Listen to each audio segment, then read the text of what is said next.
Hello students, আজকে তোমাদের bioscience থেকে জেনেটিক চ্যাপ্টারটা তোমাদেরকে কমপ্লিট করাবো। ভীষণ ইম্পর্টেন্ট জেনেটিক চ্যাপ্টারটা। চলো স্টার্ট করা যাক। দেখো, বংশগতি বা ক্রোমোসোম বা যেটা বলা হয় জেনেটিক, তাই তো। ক্রোমোসোম হোয়ার ফার্স্ট অবজার্ভ, এটা হচ্ছে বিজ্ঞানী স্ট্রাসবার্গার, তাই তো। প্রথম ক্রোমোসোম লক্ষ্য করেন কত সালে?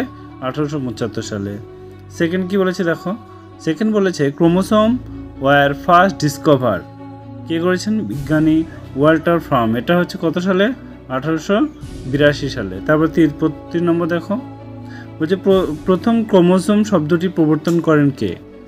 The term chromosome was first coined, এটা হচ্ছে ডাব্লিউ ওয়ার্ল্ডেয়ার, কত সালে? 1888 সালে। এবার হচ্ছে ক্রোমোজোমের সংখ্যা বা আকার। উদ্ভিদের মধ্যে সর্বোচ্চ ক্রোমোসোমের সংখ্যা হচ্ছে, এটা হচ্ছে তোমার অফিগ্লোসোমি, এটা হচ্ছে 1260 2n, ঠিক আছে। তারপর দেখো, the animal contain maximum number of chromosome, এটা হচ্ছে তোমার ম্যাক্সিমাম, এটা হচ্ছে তোমার আউলিসেন্ট 2n বা 2।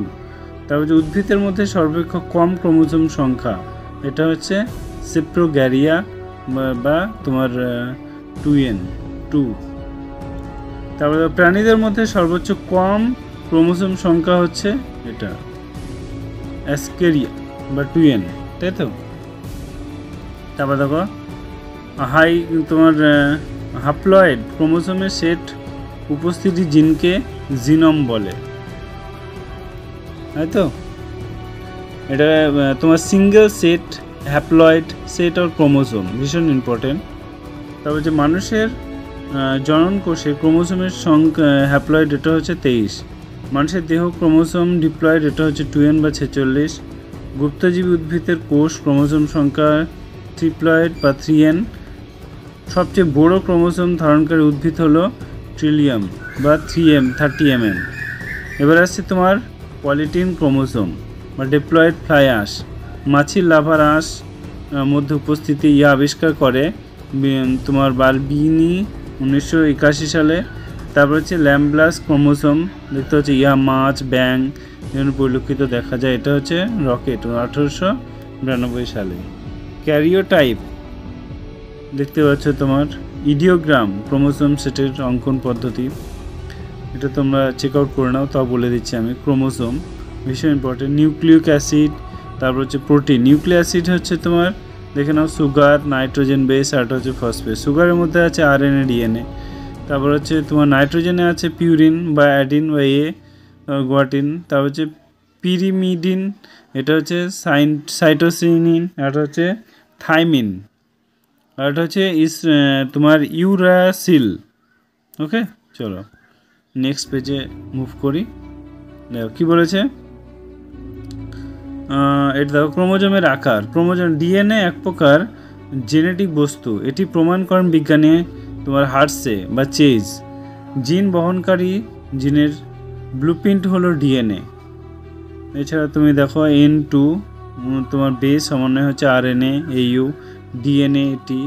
ওকে, তো চার্জ গ্রাফ নীতি বা ডিএনএর মধ্যে পিউরিন পরিমাণ সামান্য থাকে।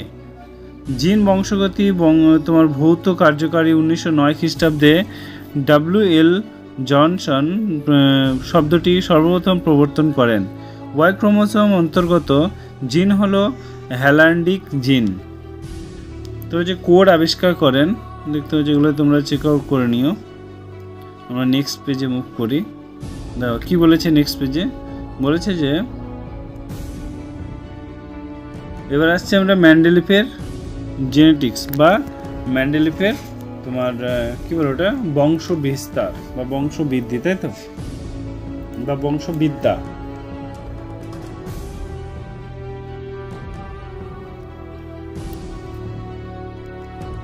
চলো দেখো, ওই যে 1909 সালে বিজ্ঞানী ব্যাটসন জেনেটিক শব্দটি প্রথম প্রবর্তন করেন। ফাদার অফ জেনেটিক কাকে বলা হয়? যে গ্রিগার জোয়ান ম্যান্ডেলকে। ম্যান্ডেলের গাছের পরীক্ষার জন্য পিসিয়াম স্যাটিভাম বা মটর গাছ তোমরা সবাই জানো। মেন্ডেলিফের বংশগতির সংক্রান্ত সূত্র, এটা হচ্ছে প্রকটার সূত্র, ল অফ ডোমিনেশন। তারপর হচ্ছে পৃথকীকরণ ভবন, এটা হচ্ছে ল অফ সার্জিগেশন, মানে প্রথম সূত্র। স্বাধীন বিন্যাসের বন্টনের সূত্র, ল অফ ইন্ডিপেন্ডেন্ট অ্যাসেসমেন্টেন, এটা হচ্ছে দ্বিতীয় সূত্র মেন্ডেলিফের। এছাড়া তোমার দেখো হিউম্যান ব্লাড গ্রুপ, এটা হচ্ছে মানুষের রক্ত, AB। তার 1991 খ্রিস্টাব্দে TH মর্গ্যান লিজেন আবিষ্কার করেন। এছাড়া দেখো তোমার বংশগতি সংক্রান্ত তথ্য, অ্যালিল, এটা হচ্ছে জিনের পরিবর্তন রূপকে বলা হয় অ্যালিল। প্রকট অ্যালিল বলছে ইহা একটি মাত্র অ্যালিলের উপস্থিতি বৈকট প্রকাশ সক্ষম। প্রচ্ছন্ন অ্যালিল, ইহা দুটি অ্যালিলের মধ্যে কেবলমাত্র বৈশিষ্ট্য প্রকাশ সক্ষম। তো এই কটা ভীষণ ইম্পর্টেন্ট। হোমোজাইগাস, দুটি এক প্রকার অলিল। তো হচ্ছে হেটেরোজাইগাস, এটা হচ্ছে দুটি ভিন্ন প্রকৃতির অলিল। তো হচ্ছে জিনোটাইপ, এটা হচ্ছে জীবের জিনগত বিন্যাস। জিনোটাইপ, এটা হচ্ছে তোমার জীবের জিনগত গঠন পরিলক্ষিত দৃশ্যমান, তো একে বলা হয় জিনোটাইপ। চলো নেক্সট পেজে দেখো, ভীষণ ইম্পর্টেন্ট এটা। এক সংকর জনন আর হচ্ছে দ্বিসংকর জনন। এক সংকর জনন হচ্ছে ফিনোটাইপ অনুপাত হচ্ছে 3:1, জিনোটাইপ অনুপাত হচ্ছে 1:2:1, ভীষণ অনেকবার পরীক্ষা এসছে। দ্বিসংকর জনন, এটা হচ্ছে ফিনোটাইপ অনুপাত 9:3:3:1, কতবার যে এসছে পরীক্ষায়। জিনোটাইপ অনুপাত চেক আউট করে নিও। তো যে ব্যাক ট্র্যাশ F1, ওকে, সেরকম আর কিছু নেই, এটুকু তোমরা চেক আউট করে নিও। টেস্ট ক্রস F1, জনু প্রকর্ষ প্রচ্ছন্ন বৈশিষ্ট্য, এক সংকর জনন 1:1, দ্বিসংকর জনন, এটা হচ্ছে 1:1:1:1, ওকে। এরপর আমরা এই চ্যাপ্টার উপর থেকে আমরা আবার তোমাদের জন্য 80টা কোয়েশ্চেন নিয়ে চলে আসবো কালকেই, তোমরা সঙ্গে থেকো। Thank you.